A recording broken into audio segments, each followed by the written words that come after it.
안녕하세요. 사랑과 은혜입니다. 오늘은 김삿갓 이야기를 전해드립니다. 도둑 누명에다가 살인 누명까지 뒤집어 쓴 채 죽기 직전까지 가던 김삿갓. 그러나 그는 현명한 사또와 반울 행자의 도움으로 누명을 벗고 다시 방랑길에 오릅니다. 이렇듯 모진 고생을 하면은 다시 집으로 돌아갈 생각이라도 할 텐데 김삿갓은 그럼에도 불구하고 또다시 정처 없는 방랑 생활에 나서는 것입니다. 우리는 흔히 이런 사람을 일컬어서 역마살이 꼈다고 말합니다. 그렇습니다. 김삿갓의 역마살은 어찌할 수 없는 모양입니다. 통가씩 서가숙하면서 팔도강산을 떠돌다 보니 온갖 종류의 사람을 만납니다. 말할 수 없는 허풍선이를 만나 천하의 허풍을 경험해본 김삿갓. 그 모든 것들이 김삿갓에게는 뛰어난 시상을 가져다 주는 것입니다. 그러니 김삿갓은 가는 곳마다 상상 못할 귀한 시를 지어내는 것입니다. 김삿갓이야말로 시를 위해 태어난 사람이라고 하여도 지나친 말은 아닌 것 같습니다. 다시 허풍선이를 떠나 새로운 방랑길에 오른 김삿갓. 이번에는 첫날 밤에 소박 맞은 세 자매를 만나서 어이없는 이야기를 듣고는 쓴웃음을 짓습니다. 그러면 오늘의 이야기 낭독해드립니다. 첫날 밤 소박 맞은 세 자매. 북쪽 지방은 계전이 빨라서 산속에는 어느새 가을빛이 완연하다. 불편한 다리를 끌며 산길을 걸어 올라오고 있노라니 산들바람은 끝없이 불어오고 하늘가에는 어느새 기러기떼가 날아가고 있었다. 김삿갓은 하늘가에 날아가는 기러기떼를 바라보고 있노라니까 불현듯 당나라의 시인 유울석의 추풍인이라는 시가 머리에 떠올랐다. 그리하여 다음과 같은 시를 소리내어 읊조려 보았다. 가을 바람은 어디로부터 오는가? 솔솔 불어 기러기떼를 보내네. 아침부터 나무 흔드는 바람소리 외로운 나그네가 먼저 듣노라. 며칠 전만 해도 산길을 걸으려면 등에 땀이 흘렀다. 그런데 가을이 어느새 산속에 깊이 숨어들었는지 가을에 관한 시를 한쑥 읊조리고 나니 전신이 금세 으스스해오는 느낌이기도 하였다. 광음은 영원히 흘러가는 나그네와 같다. 그렇다고 하더니 거침없이 흘러가는 것이 세월인가 보구나. 고개를 넘어오니 조그만 언덕 위에 가문정이라는 정자가 하나 있다. 정자 아래에는 송아지를 기르는 기와집도 한 채 있다. 김삿갓은 다리를 쉬어가려고 정자 위에 올라앉아 여기저기 걸려있는 현판 시들을 둘러보았다. 그 중에는 고려시인 최이의 다음과 같은 시도 걸려 있었다. 태수의 다스림이 황폐보다 뛰어나니 중산이 바로 영주 고구리인가 하노라. 가시밭을 일구어 큰 집을 지어놓고 송아지를 기르면 서년을 본받음이네. 김삿갓은 그 시를 읽어보자 불현듯 자기를 살려준 정평군수 현사또가 연상되었다. 꼼짝 못하고 죽을 줄 알았던 자기를 살려준 현사또는 명태수임이 틀림없다고 생각되었기 때문이다. 그래서 정자 위에 앉아있는 노인에게 이렇게 물어보았다. 여보세요? 여기가 어느 고을 땅입니까? 여기는 정평 땅이라고 하오. 저 고개를 넘어가면 함흥 땅이고요. 노인은 그렇게 대답하는 것이 아닌가. 이 고을에는 옛날부터 선정을 펴는 사또가 많았던 모양인데 지금 사또는 어떠합니까? 지금 사또 역시 백성들에 대한 보살핌이 이만저만이 아니라오. 참으로 고마우신 사또님이시구려. 김삿갓은 자기를 살려준 현사또의 은혜에 새삼 고마움을 느끼면서 먼 하늘을 극히 우러러보았다. 이윽고 함흥 땅에 들어서기는 했으나 길은 여전히 첩첩산중이었다. 얼마를 걸어오다 보니 40가량 되어 보이는 사나이가 무덤 앞에 엎드려 통곡을 하고 있는 것이 아닌가. 인정 많은 김삿갓은 그냥 지나쳐버릴 수가 없어 사나이 옆으로 다가와 말을 걸었다. 여보시오, 누가 돌아가셨기에 그렇게 해서 서럽게 우시오. 사나이는 눈물 콧물로 얼룩진 얼굴을 들면서 울음 섞인 목소리로 호소하듯 말한다.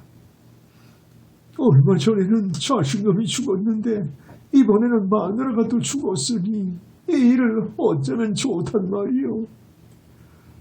김삿갓은 말만 들어도 가슴이 뭉클해왔다. 그럴수록 위로해주고 싶은 마음이 간절하여 이렇게 말했다. 인생이란 누구나 죽는 것이니 마음을 너그럽게 가지고 고정하시오. 부처님의 말씀에 의하면 사람은 죽은 뒤에야 진실한 낙을 얻을 수 있다고 하셨어. 그렇게 생각하면 죽음이란 반드시 슬퍼할 일만은 아닐지 모르오.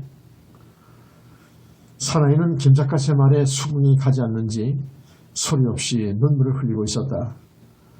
지금의 그에게 무슨 말을 들려준들 위로가 될 수 있을 것인가?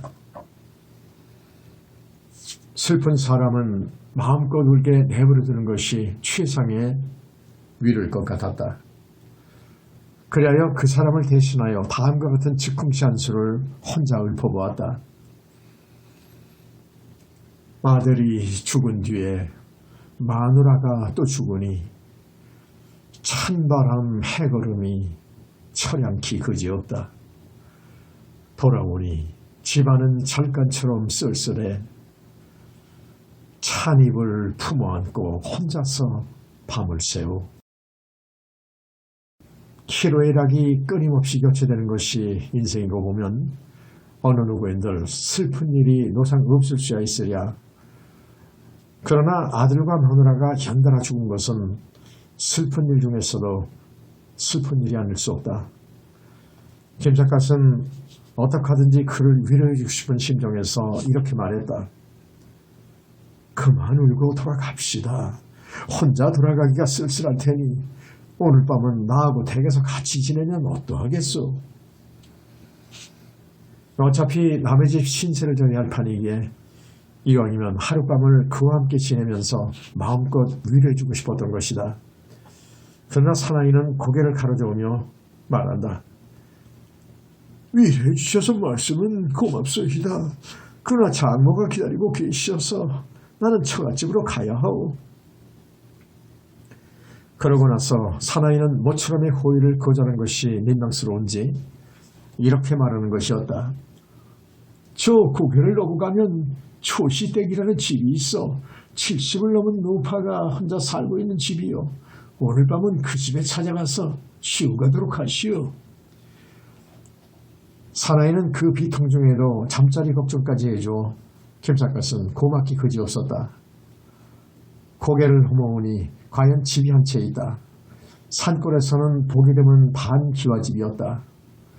기와골에는 잡초가 무성하고 활짝 열려있는 판자대문은 판자 조각이 썩을 대로 썩어 제각기 너덜거린다.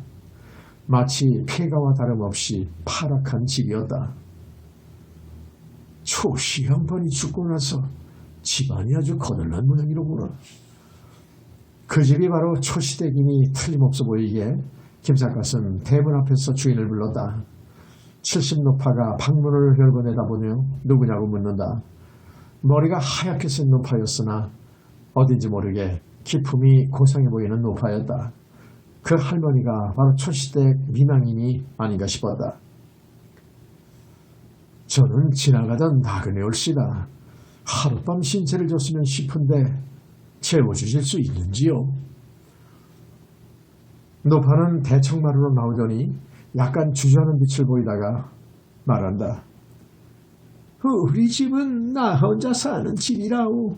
아무 걱정 말고 들어와요. 견잣갓을 걷는 방으로 인도하고 나서 혼잣말 비슷이 걱정스럽게 중얼거린다. 손님이 모처럼 찾아오셨는데 대접할 음식이 마땅치 못해 어떡하지? 할머니, 저는 아무거나 잘 먹습니다. 하여 그런 걱정은 마시고 재워만 주시면 됩니다. 시장하시지. 저녁을 거치어 올 테니 그동안 편히 쉬어요. 주인 노파가 부엌으로 나간 뒤에 방안을 둘러보니 머리맡에는 문갑이 놓여있고 문갑 위에는 명심보감이라는 책도 한 권 놓여 있었다.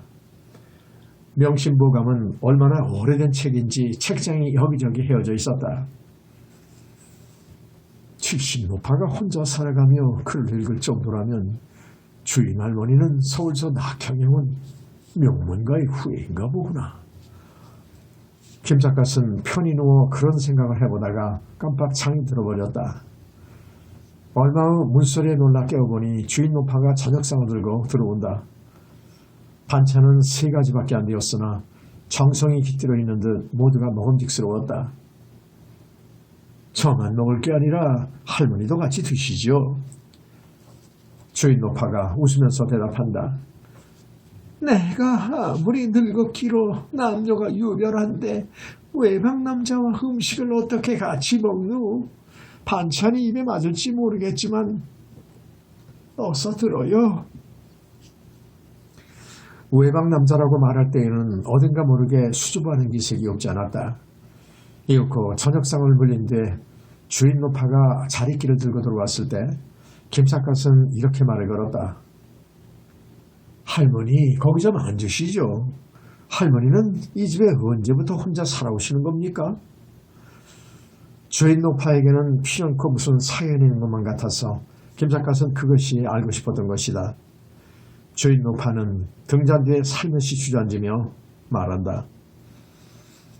늙은이가 혼자 사는 것이 무척 걸신연스러워 보이는 모양이구려. 나는 혼자 사는 지가 벌써 50년이 넘었다오. 그 소리에 김삿갓은 저기 놀랐다.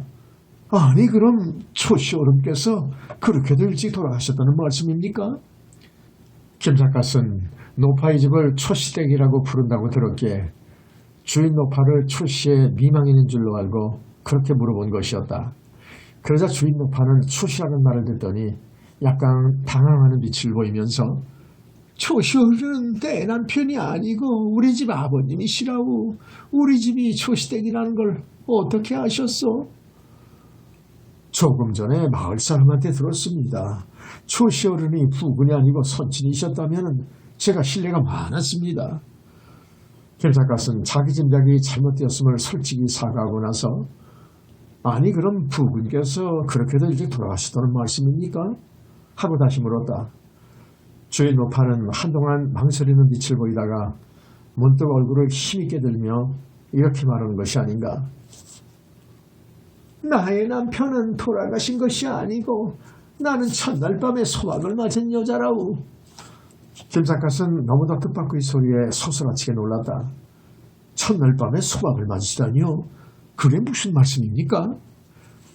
노파 자신도 어처구니가 없는 듯 어색한 미소를 지으며 말한다. 신방을 치르는 날 밤에 신랑이 도망을 가버렸으니 그게 바로 첫날 밤 소박이 아니고 뭐겠소? 김삿갓은 암만 해도 납득이 가지 않았다. 실례의 말씀이 될지도 모르겠습니다마는 할머니는 처녀째에도 용모가 수려하고 몸가짐도 단정하셨을 것 같은데 어째서 첫날 밤에 소박을 맞으셨다는 말씀입니까? 얼굴이 못생겼거나 품행이 밤정치 못해서 수박을 맞았다면 억울하지는 않지요. 모든 것이 팔자소간이라고밖에 생각할 수가 없어요. 아무 까닭도 없이 첫날 밤 소박을 맞다니 세상에 그런 팔자가 어디 있습니까? 나는 소박 맞을 팔자를 타고난 여자인걸 어떡하오. 우리 집은 딸이 삼형제인데 두 언니들도 한결같이 첫날 밤 소박을 맞았으니 그게 바로 팔자 수간이 아니고 뭐겠어. 김삿갓은 그 말을 듣고 기절초풍을 하게 되었다. 예? 삼형제가 모두 첫날 밤 소박을 맞으셨다고요? 그게 사실입니까? 주인 노파는 한숨을 쉬며 대답한다.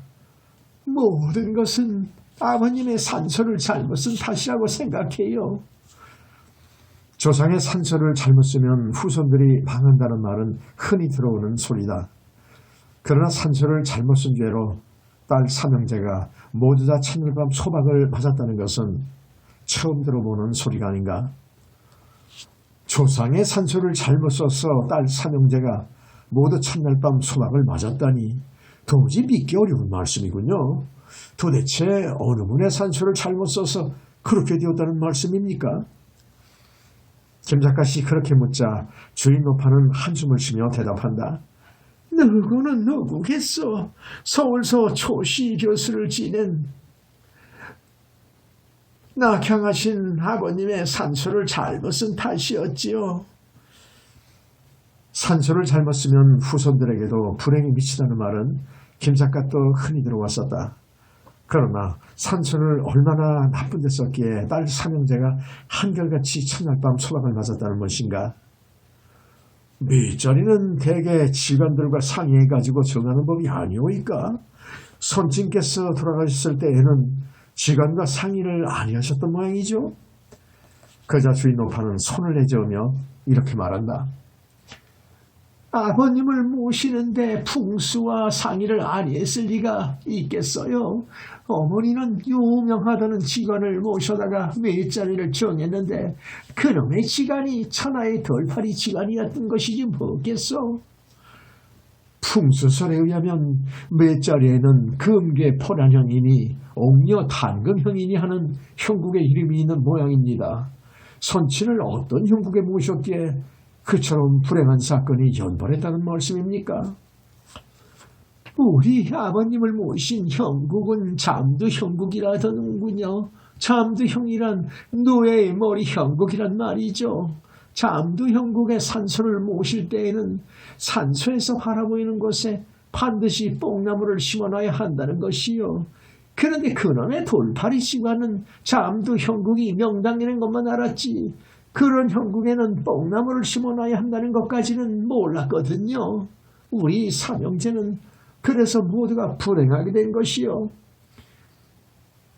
말하자면 누에머리 형국에 산소를 쓸 때에는 보이는 곳에 반드시 뽕나무를 심어놔야만 명당의 기운이 제대로 발동하여 그 후손들이 크게 번창하는 법인데 김초씨의 경우에는 뽕나무를 심어놓지 않았기 때문에 도리어 후손들이 재앙을 느끼게 되었다는 것이다. 김삿갓은 풍수설을 별로 믿지는 않는다. 그러나 노파의 말을 듣고 대뜸 수긍되는 점이 있었다. 서울의 목멱산도 풍수학설로는 잠두 형국에 속한다. 그러기에 이태조는 한양으로 천대오자 남산에서 내려다 보이는 곳에 뽕나무를 많이 심어놓았다. 오늘날 잠실이니 잠원이니 하는 이름으로 불려오는 곳은 옛날에 뽕나무가 많았던 곳이기 때문인 것이다. 산소가 잠두 형국인 것을 아셨다면 나중에라도 뽕나무를 심어 놓으셨더라면 괜찮을 걸 그러셨군요. 그러자 주인 노파는 씹어뱉듯이 이렇게 말하는 것이었다. 우리 삼형제가 모두 다 소박을 맞고 난 뒤에야 그런 사실을 알았으니 그때는 이미 행차 뒤에 나팔인걸요.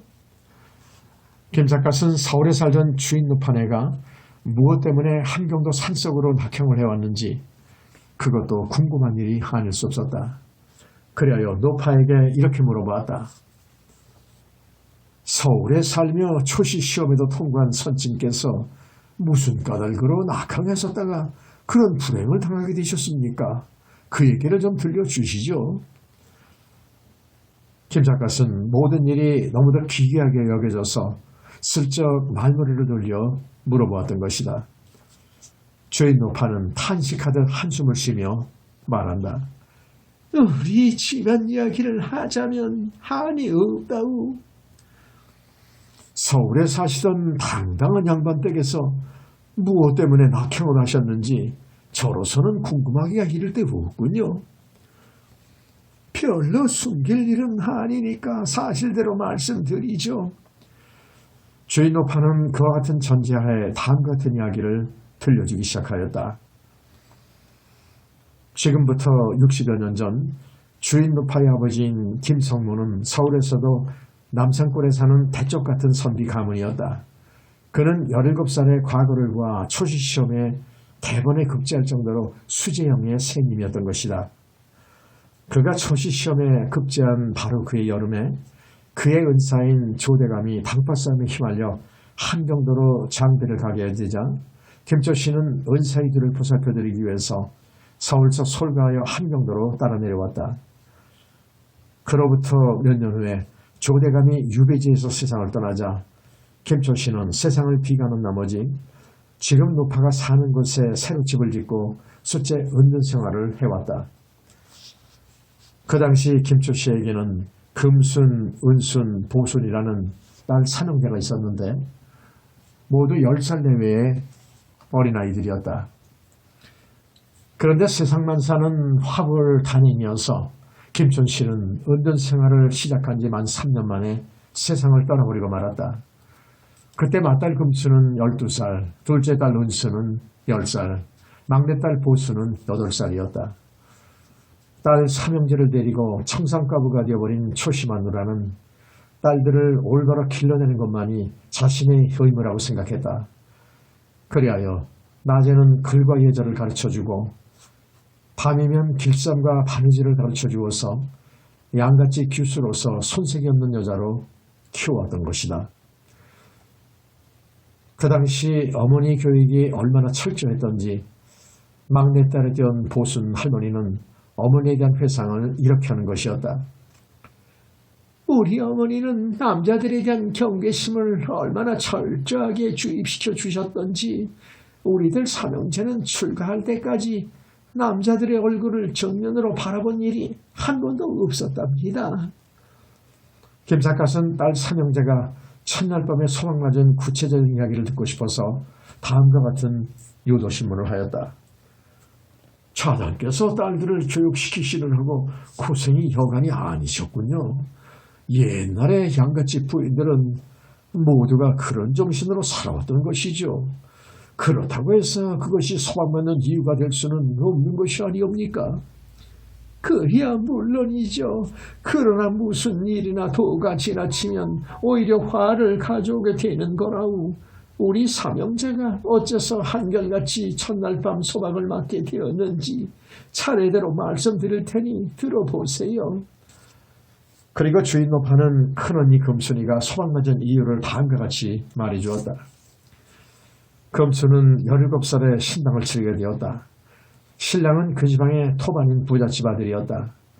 신랑이 첫날 밤에 신부의 옷을 벗기려고 하자 신부는 신랑의 손길이 몸에 와닿기만 하면 기절초풍을 할 듯이 놀라며 옷 벗기를 완강히 거부하였다. 평소에 남자를 가까이 해서는 안 된다는 교육을 워낙 철저하게 받아왔기 때문에 신부는 첫날 밤에 신랑의 손에 의해 옷을 벗어야 한다는 관습을 전혀 몰랐던 것이었다. 신랑은 신부의 옷을 벗기려고 밤을 새워가며 달래보았다. 그러나 신부는 시종이 일관하게 신랑의 손길이 가까이 오기만 하면 냉혹하게 뿌리쳐버리고 나므로 신랑은 마침내 화가 머리끝까지 치밀어 올라 너 같은 개집가는 나는 죽어도 안 살겠다 하고 최후의 선언을 내리고 신새벽에 자기 집으로 달아나버리고 말았다는 것이었다. 김삿갓은 그 말을 듣고 웃음을 참을 길이 없었다. 신부가 너무도 순진했군요. 신랑을 받아들일 마음의 준비가 전혀 되어 있지 않았던 모양이죠. 혹시 신체적으로 무슨 결함이 있었던 것은 아닌가요? 그러자 주인 노파는 펄쩍 들 듯이 놀라며 나무란다. 우리 집 큰언니는 신체적으로 완전 무결한 여자였다고. 그렇다면 옷 벗기기를 왜 그렇게까지 완강하게 거부하셨을까? 주인 노파는 얼굴을 약간 붉히며 이렇게 대답하는 것이었다. 그때만 해도 언니는 얼마나 순진한 여자였던지 결혼한다는 것은 남자와 여자가 한 지붕 밑에서 같이 살기만 하신 건 줄만 알았지 육체관계 같은 것은 생각조차 못했던 거예요. 생각이 그렇게 순결했으니 남자 앞에서 옷을 벗으려고 했을 리가 없지 않아요. 어머니의 교육이 지나치게 엄격했던 때문이었군요. 첫날 밤에 그런 일이 있고 나서 도망가버린 신랑이 다시는 찾아오지 않았습니까? 그때만 해도 어머니가 생전에 계실 때여서 어머니는 중시 내비를 내세워 신부를 데려가라고 사돈댁에 여러 차례 교섭을 해보았다우. 그러나 신랑은 죽어도 안 산다는 걸 어떡해요? 그래서 첫날 밤 소박을 맞은 셈이군요. 큰따님은 그렇다 치고 둘째 따님이 소박 맞은 것은 무슨 이유 때문이었습니까? 김삿갓은 밤 이야기를 재촉하였다.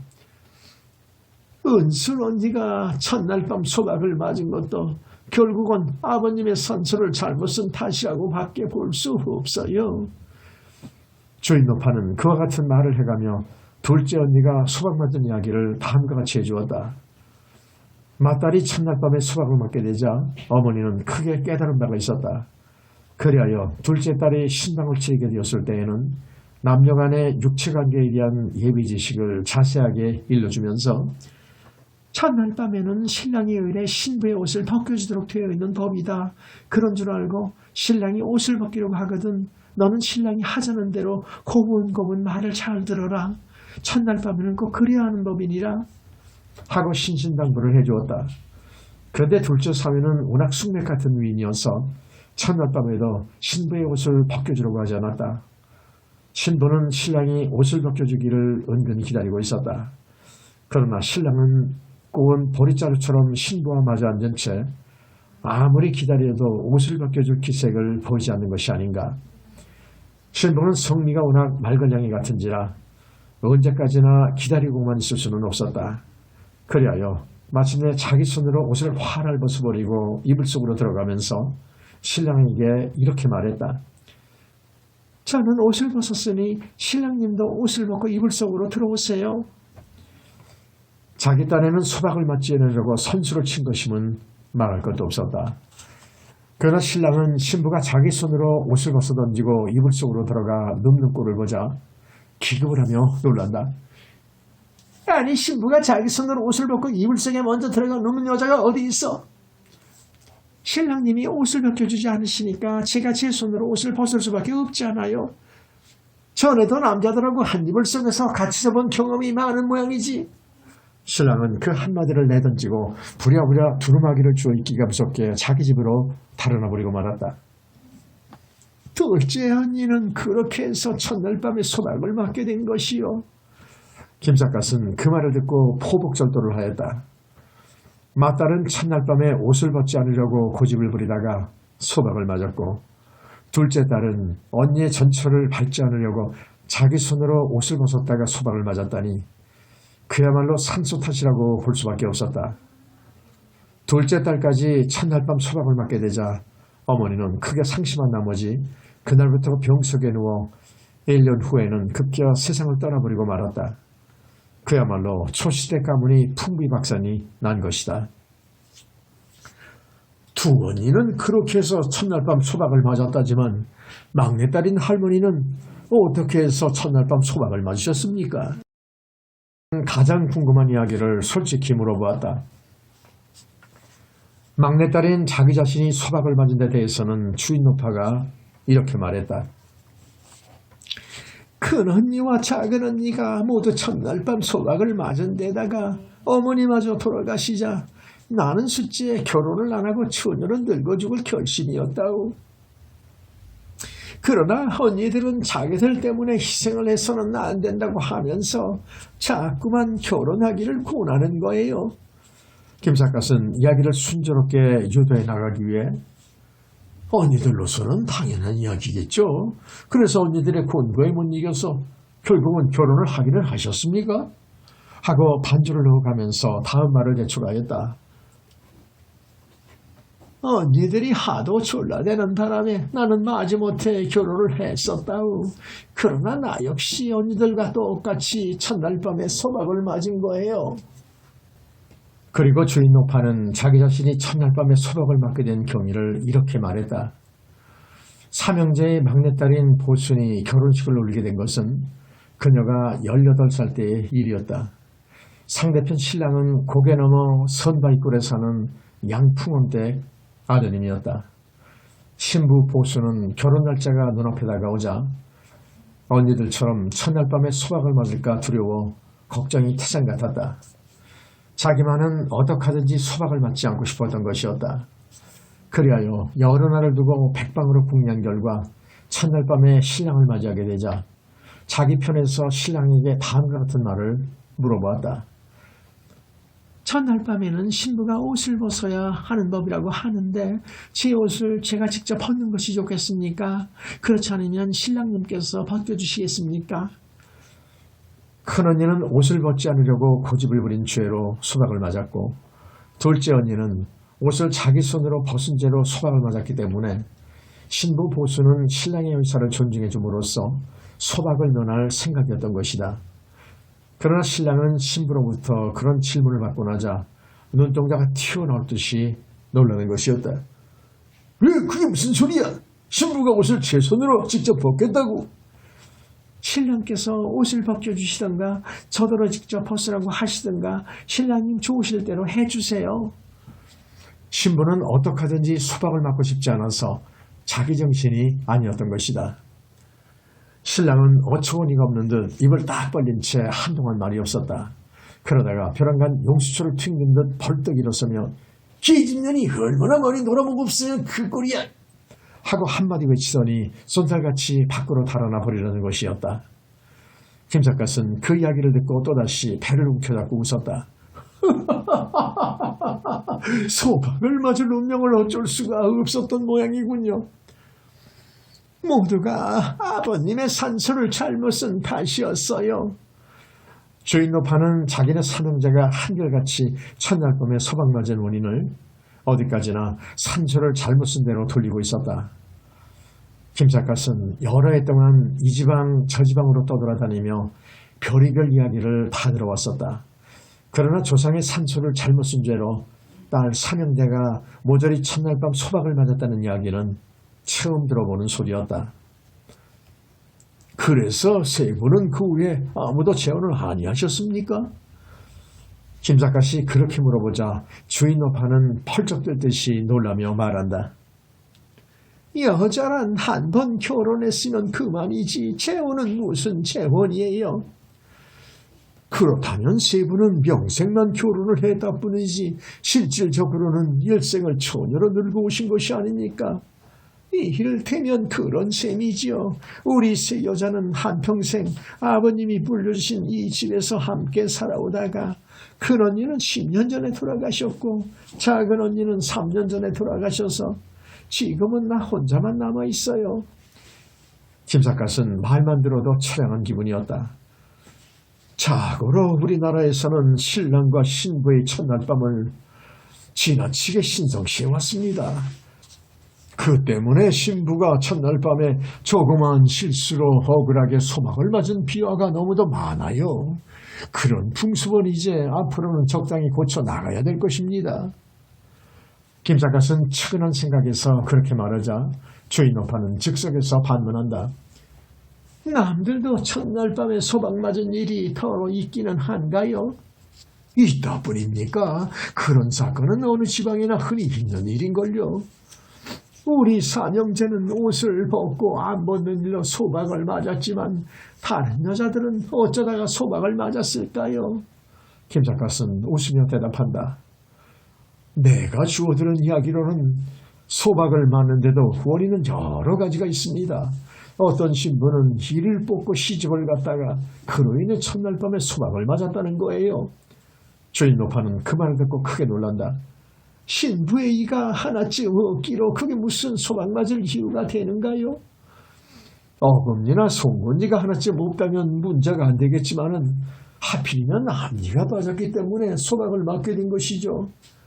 앞니가 빠졌기로 그게 왜 문제가 된다는 거예요? 무척 궁금하신 모양이니 사실대로 솔직히 말씀드리죠. 첫날 밤에 신랑이 입을 맞출 때 신부의 입속에 혀를 들이밀었더니 신부의 합리가 없는 관계로 신랑의 혀가 신부의 입속으로 홈을 빠져 들어갔다는 겁니다. 그러니까 신랑은 얼마나 기분이 나빴던지 그날 밤으로 달아나 버렸답니다. 주인 노파는 그 말을 듣고 부끄러운 듯 얼굴을 붉히며 저럴 수가, 그 여자도 나처럼 첫날 밤에 소방을 맞을 팔자였군요 라고 말한다. 김삿갓은 웃으면서 말한다. 아닌 게 아니라 첫날 밤에 소방을 맞는다는 것은 그 여자의 팔자인지 모르겠군요. 아무 실수도 없으면서 첫날 밤에 소방을 맞는 신부도 제법 많으니까요. 아무 실수도 없는 신부가 왜 소방을 맞았을까요? 어떤 신부는 첫날 밤 신랑과 잠자리를 같이 했을 때 신부가 느닷없이 엉덩이를 찌끗거렸다는 겁니다.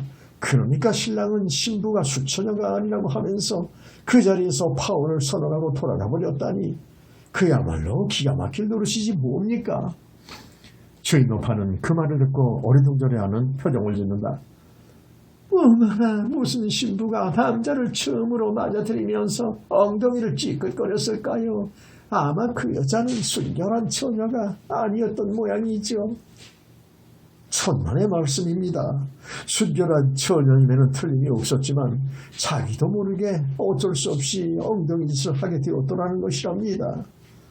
어쩔 수 없어 엉덩이짓을 했다니 그게 무슨 말씀이세요?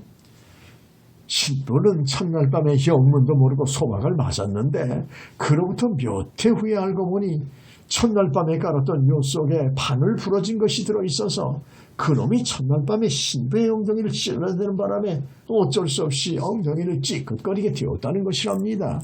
죄는 바늘에 있었는데 신부는 그로 인해 소방을 맞았으니 그야말로 팔자라고 볼 수밖에 없지 않습니까? 주인 노파는 한숨을 쉬며 그러니까 팔자 도망은 못 간다는 속담이 있지 않아요?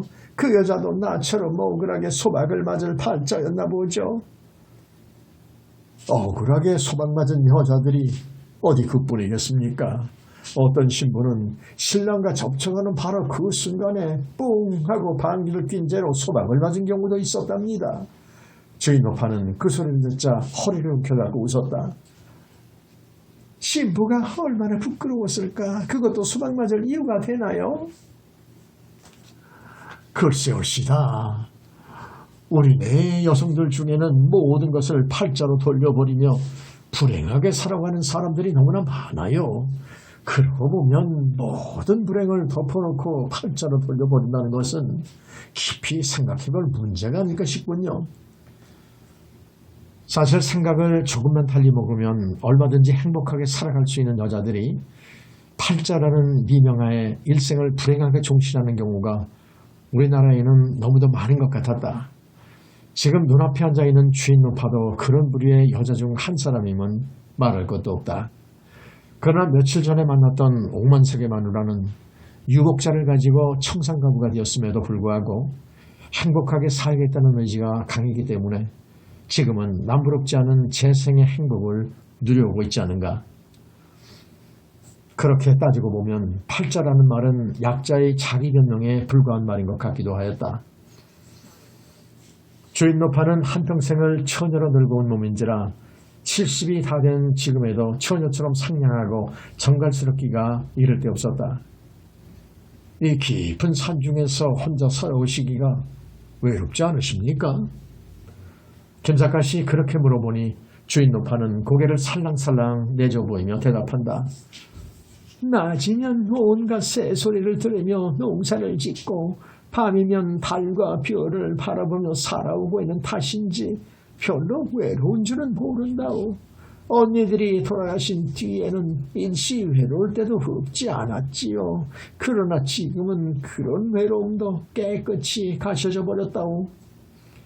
말하자면 대자연 속에서 자연과 동화되어 살아오기 때문에 외로움을 별로 모른다는 것이었다. 김삿갓은 그 말을 듣는 순간 고산 윤선도의 오우가라는 시조가 불현듯 머리에 떠올랐다. 내 벗이 몇이냐 하니 수석과 송죽이라. 동산에 달 오르니 그 더욱 반갑고야. 두어라. 5밖에 또 두어서 무엇하리. 구름빛이 좋다 하나 검기를 자주 한다. 바람소리 막다 하나 그칠 적 없노매라. 좋고도 그칠 적 모르는 물뿐인가 하노라. 고산 윤선도는 선조때의 선비로서 한평생을 유배로 보내며 고독 속에서 많은 명시를 남겨놓은 대시인이었다. 주인 노파가 윤선도의 시를 읽어보았을 리는 만무하다. 그럼에도 불구하고 그녀의 정신세계가 윤선도의 그것과 방불한 것을 보면 주인 노파는 생활을 통해 깨달음의 경지에 도달한 것이 분명해 보였다. 그녀는 김삿갓에게 이런 말도 하였다. 청풍과 명월은 돈 한 푼 주지 않고 마음대로 즐길 수 있으니 그보다 더 좋은 일이 어디 있겠어요. 김삿갓은 그 말을 듣고 주인 노파에게 존경의 머리를 수그리지 않을 수가 없었다. 일찍이 시인 백낙천은 여자들의 신세를 다음과 같이 탄식한 일이 있었다. 인생은 모름지기 여자로 태어나지 말지니라. 한평생의 고락이 남에게 달려있기 때문이다. 그러나 주인 노파의 말을 들어보면 여자들의 한평생의 고락이 반드시 남자에게만 달려있다고 보는 것도 너무나 피상적인 관찰인 것 같았다. 주인 노파는 입으로는 연신 팔자 타령을 하고 있기는 하지만 실질적으로는 자기 나름대로 깨달음의 세계에 안주하고 있었으니 인생이란 그 정도의 행복이면 족한 것이 아닌가 싶었던 것이다. 김삿갓은 다리가 불편하여 보순 할머니 댁에서 여러 날 신세를 지다가 그로부터 10여일 후에야 함흥에 도착하였다. 함흥은 관복 제1의 우웅도다. 일찍이 이성계는 함흥에서 만호교수를 지내면서 많은 외적들을 물리친 일이 있었다. 게다가 후일에는 조선 왕조를 일으켜 시조가 되었기 때문에 함흥에서 유서 깊은 고궁과 유적들이 수없이 많다. 함흥의 진산은 성관산이요 멀리 동해바다 쪽으로는 성천강이 흐르고 있어 산천경계도 매우 뛰어난 곳이다. 그러기에 이조 초기의 문인이었던 이석정은 문소륵이라는 글에서 함흥을 다음과 같이 예찬하였다. 철령 이북의 천여리 지역은 한편은 바다에 접하고 한편은 큰 산을 끼고 있어서 웅돈과 명진들이 고깃바늘처럼 겹쳐가며 바둑판처럼 포열되어 있는데 함흥은 그 중에 요충에 해당되는 곳이다. 산천에 맑은 기운이 모이고 서려서 실로 우리 국가 억몇년의 무궁한 기업을 이룩하신 것이 바로 함흥이니 선왕의 잠저와 능침 등이 바로 이곳에 있다. 인물의 번창함과 성읍의 굉장함과 해산물의 농산물의 풍성함이 또한 이를 데 없으니 함흥이야말로 동북방의 아름다움을 독차지한 곳이라 아니할 수가 없다.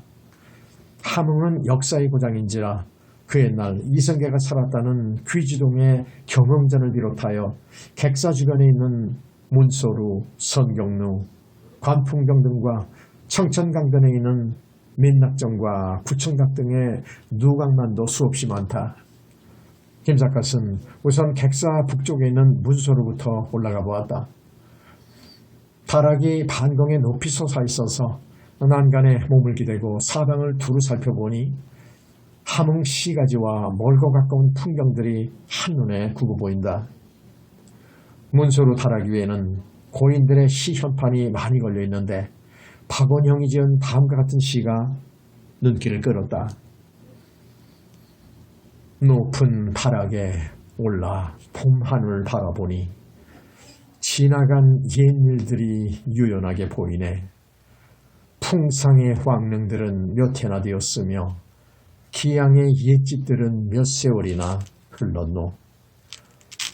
풍악은 제 나라의 음악처럼 들려오고 격양가는 바람결에 극히 풍겨온다. 고적을 찾아 일일이 기록해 못하리. 시 한 수 써서 후세에 길이 전하자. 함흥은 고성의 도시다. 따라서 성루만도 자그마치 12이나 있다. 그 중에는 망향루나 선경루 같은 풍류적인 성루도 없지 않지만 그 밖의 성루들은 무도루니, 간도루니, 명도루니, 병포루니 하는 무시무시한 이름인 것으로 보아도 함흥은 옛날부터 병화의 중심지였음을 쉽게 짐작할 수가 있었다.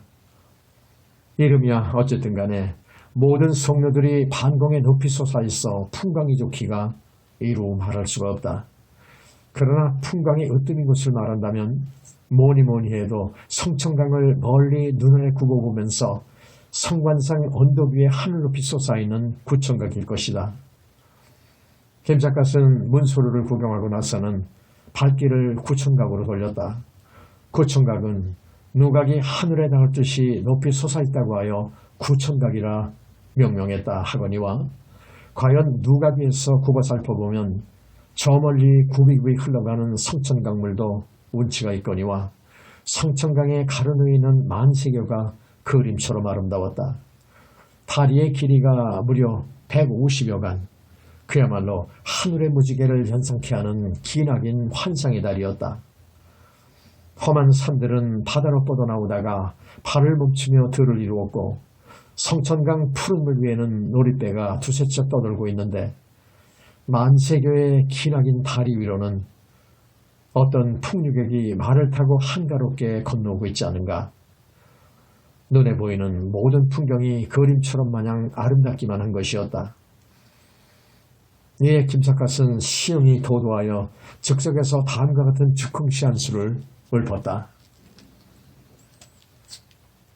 누각에 올라보니 구천각이 여기인데 길선이 말을 타고 만세교를 건너온다. 산은 들이 좁을까 싶어 멀리 서 있고 물은 배가 갈까 두려워 얕게 흐르네. 산은 용의 등에 범이 웅크린 형상이요 누각은 난세인 듯 날아가는 동황일세. 시를 한 수 읊고 나서 문득 깨닫고 보니 저 멀리 잔디밭 위에 4명의 늙은이들이 한 사람이 기생과 어울려 술을 마시고 있는 풍경이 보인다. 김삿갓은 술자리가 눈에 들어오자 벼랑간 술 생각이 간절하였다. 그리하여 염치불구하고 술자리로 달려내려왔다. 지나가던 나그네 올시다. 목이 컬컬하운데 술을 한 잔 주실 수는 있겠습니까? 동석한 기생이 얼른 술잔을 내밀어 주려마 하였다. 그러자 민자환을 쓴 늙은이가 기생의 손을 뿌리쳐버리고 김삿갓의 얼굴을 안입고문도 째려보다가 우리들은 지금 시회를 즐기고 있는 중일세. 그런데 자네는 어짜요 모래스럽게도 남의 시회를 함부로 방해시키려고 하는가? 하고 오만불선하게 쏘아붙이는 것이 아닌가. 김삿갓은 오나가나 수모를 받으며 살아오는 인생인지라 늙은이의 모욕에는 추호도 개의치 아니하고 술상 옆에 털썩 주저앉았다. 어르신네들의 시회를 파흥시킬 생각은 없사옵니다.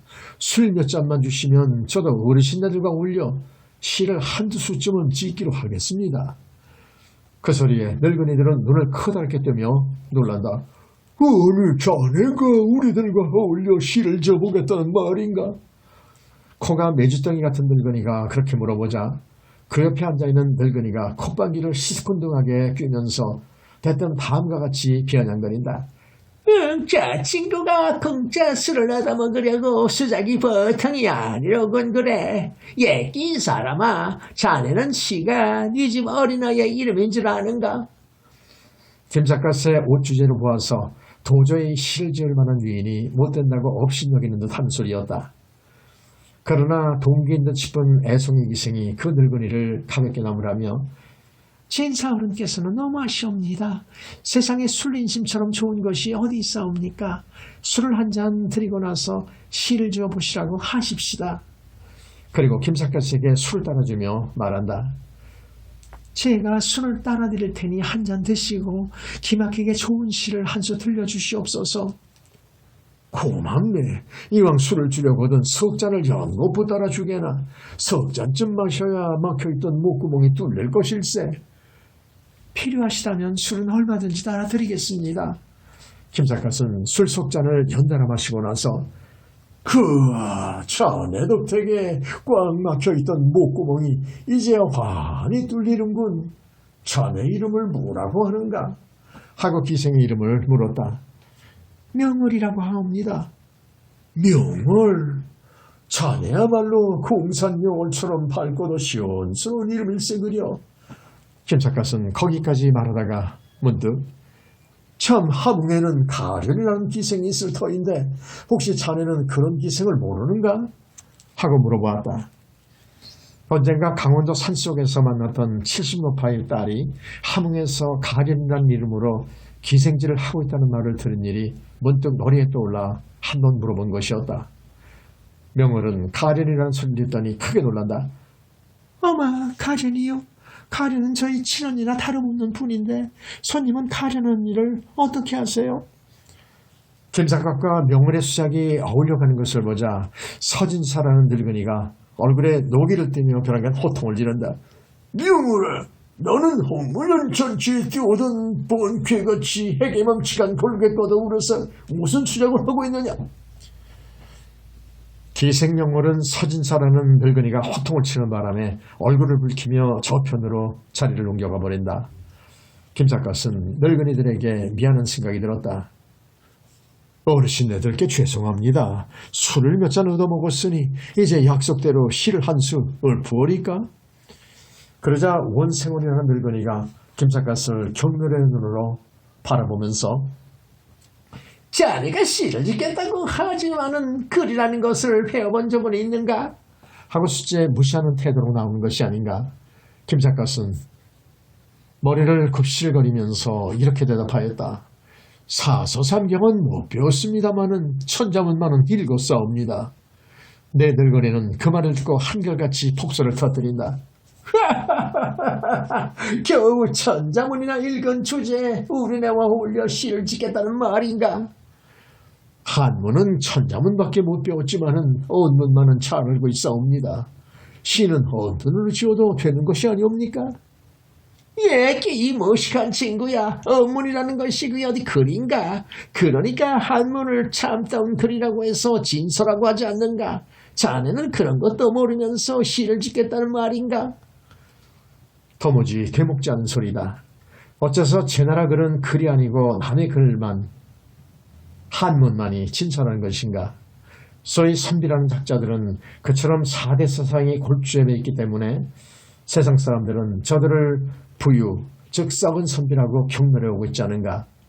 김삿갓은 은근히 화가 치밀어 올라서 이왕 말이 나온 김에 한 말씀 여쭙겠습니다. 한문은 남의 나라 글이고 언문은 분명히 세종대왕께서 창정하신 우리나라 글이옵니다. 그런데 어째서 우리나라 글로는 시를 줄 수가 없다는 말씀이시옵니까? 늙은이들은 그 말에 또다시 한바탕 앙천대수를 하고 나서 우리들은 한문으로 되어 있는 시는 구경조차 한 일이 없네. 언문시가 없는 것은 언문이 시어가 못되기 때문이 아니겠는가?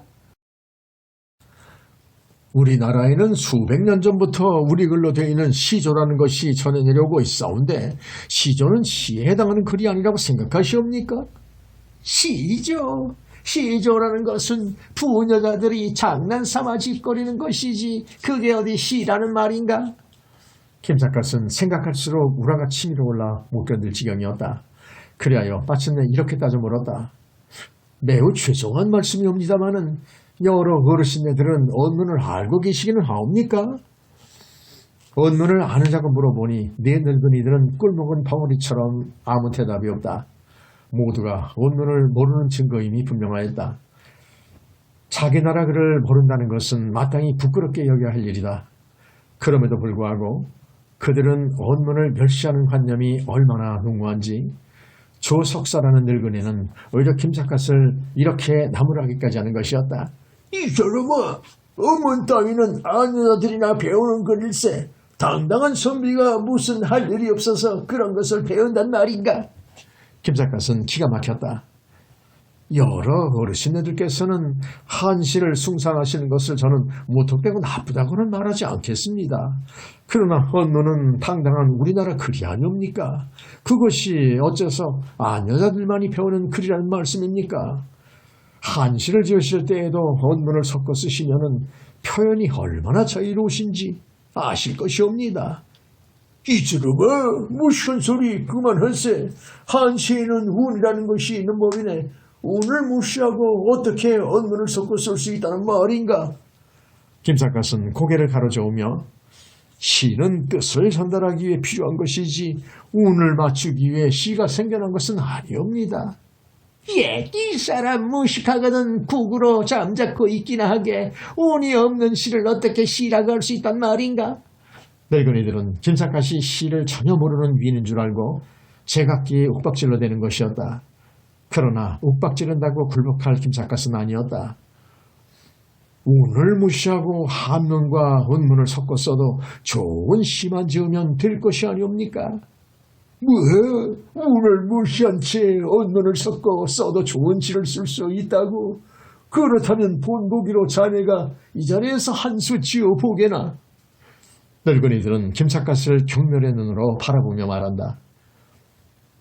어르신네들께서 소원이시라면 제가 한문과 언문을 섞어서 한 수 지어 보이겠습니다. 그리고 김삿갓은 즉석에서 다음과 같은 즉흥시를 한 수 들려 주었다. 청송은 듬성듬성 입이요 인간은 여기저기 유라. 소위 어뚝비뚝 객이 평생 쓰나 다나 주라. 되먹지 않은 늙은 것들이 시를 짓는답시고 날마다 술만 처마시는 행자를 은연중에 비꼬아준 즉흥시였던 것이다. 늙은이들은 그 시를 듣고 나더니 제각기 코웃음을 친다. 얘기 친구야, 그것은 횡설수설이지 그따위 시가 어디 있단 말인가? 그런데 동기 명월만은 그렇지 않았다. 그녀는 싱글방글 미소를 지으며 이렇게 말하는 것이었다. 어려운 한시보다는 지금 그 시가 훨씬 알아듣기 쉬워서 좋사옵니다. 시라는 것은 알기 쉬워야 되는 것이 아니옵니까? 동기 명월이 김삿갓을 두둔하고 나오자 서진사라는 늙은이가 벼랑간 얼굴빛이 달라진다. 그는 샘이 어지간히 나는지 대뜸 명월의 뒷덜미를 움켜잡아 등 뒤로 밀어젖히면서 이렇게 호통을 치는 것이었다. 이 계집이야, 저리 비켜라. 니까지 뭘 안다고 방정맞게 겁으로 대느냐? 자기 딴에는 명월에게 은근히 연정을 품고 있었는데 명월이 난데없이 김삿갓을 두둔하고 나오는 바람에 시기심이 순간적으로 폭발한 모양이었다. 김삿갓은 명월에게 미안한 마음을 금할 길이 없었다.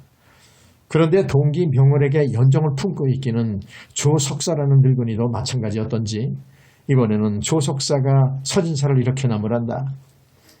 여보게 서진사, 저희는 오지 않겠다는 것을 내가 억지로 끌고 온 아일세. 여러 사람들 앞에서 철없는 아이에게 그처럼 무안을 주면 되는가? 그러자 서진사도 가만히 있질 않았다.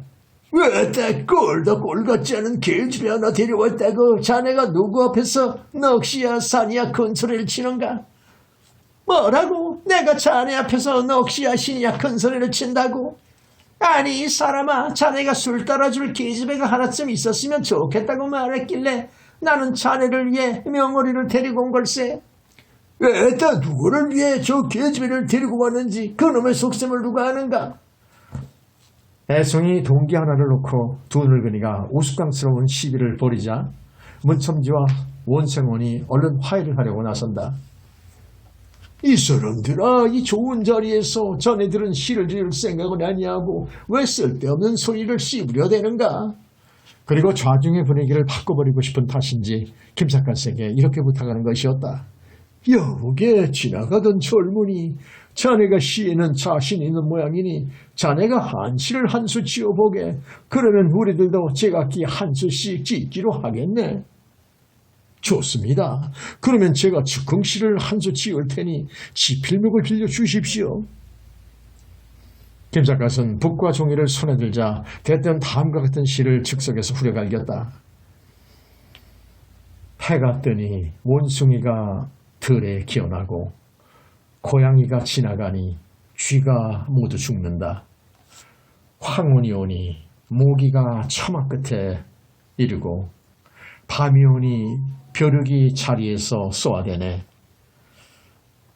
4명의 늙은이들이 별명을 하나씩 인용해가며 그들을 원숭이, 쥐, 모기, 벼룩과 같은 못난 짐승들이라고 신랄하게 비꼬아준 시였으면 말할 것도 없다. 늙은이들은 그 시를 읽어보면 노발대발할 것은 틀림이 없었다. 그러게 김삿갓은 일찌감치 꽁무니를 빼려고 그 시를 술상에 정중하게 올려놓으면서 이렇게 작별 인사를 올렸다. 소생은 이만 물러가겠습니다. 여러 어르신들께서는 제가 지은 이 시를 충분히 감상해 주시옵소서. 그리고 자리에서 일어나자 명월이 부랴부랴 따라 일어서며 말한다. 어머, 가련 언니를 만나고 싶어 하시더니 그냥 가시면 어떡해요? 그 얘기라면 내일 낮에 만세기어 다리 위에서 만나세. 김삿갓은 명월에게 귀뜸을 해주고 나서 언덕길을 부지런히 걸어내려오기 시작했다. 늙은이들은 김삿갓의 시를 돌려가며 읽어보았다. 세상에 이따위 시가 어디 있단 말인가? 누가 아니래. 이것은 시가 아니라 그야말로 개수작이군 그래. 늙은이들은 제각기 한마디씩 헐뜯고 있는데 벼랑간 누군가가 아니 이런 죽일 놈을 보았나. 여보게들 이것 좀 보게. 이 시는 맹의 끝에 썩자가 원생원 서진사 문첨지 조석사 등등 우리들의 별명으로 되어 있지 않는가. 그놈이 우리들을 우롱해도 본수가 있지. 이런 죽일 놈이 어디 있단 말인가. 하고 분노를 참지 못해 길길이 날뛰며 외쳐대는 것이었다. 그 바람에 모두들 김삿갓의 시를 다시 읽어보다가 저마다 분격을 금지 못한다. 이런 후레자식을 보았나. 이런 후레자식 놈을 그냥 내버려둘 수는 없는 일이 아닌가. 물론이지 그놈을 당장 잡아다가 주리를 틀어줘야겠네. 내 늙은이들은 일시에 일어서 김삿갓을 추격하려 하였다. 그러나 김삿갓은 늙은이들이 노발대발하며 추격해올 것을 미리 짐작하고 숫제 숲속에 몸을 숨겨버렸기 때문이었다. 그리하여 김삿갓은 언덕길을 유유히 걸어내려오면서 이렇게 중얼거렸다.